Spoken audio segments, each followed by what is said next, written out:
Guys, I want to show you something. Okay, so we're gonna do a little comparison of chicken broth versus homemade chicken stock. Okay, so this is going to be the chicken broth on this plate. Okay, see that? And then the homemade chicken stock will be on the other plate. Okay, so you can probably already see the difference. The chicken stock is coating the plate because it has gelatin and collagen, which are a thickening agent. And then the broth is just like, basically it's just like water.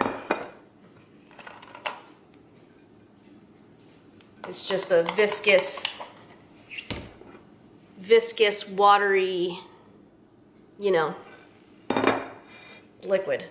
Whereas the stock, you can see, you probably even hear it, the way that it streams is much slower because it is clearly a thicker, it's a thicker liquid.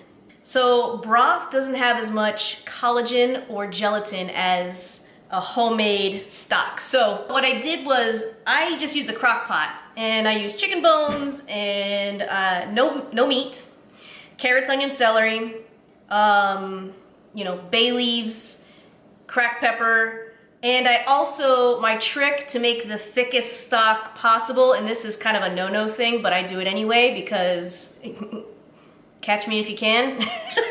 But what I do is I add the skin, the chicken skin, or whatever kind of stock I'm making. If it's beef, you can't really use beef skin, but you can use as much of the connective tissue as possible. So I save scraps. In the case of chicken stock, you could cook the skin in with the stock, and that will extract the collagen from underneath the skin. Now, what you guys are probably thinking is, what happens, you know, that's gonna make a fatty stock? Well, all you have to do to prevent that is you chill down your stock. So we ice bath it, and then we put it in the refrigerator, and then all we do is take the fat from the top. So now you have a perfect, thick, nourishing, I hate to say it, but bone broth, which is not a real thing. Bone broth is stock, guys. When we go to culinary school, we don't take bone broth is not something that we learn. It's not a thing. It's actually stock. So to make the best stock, make it from scratch, make it in your crock pot, and make it overnight.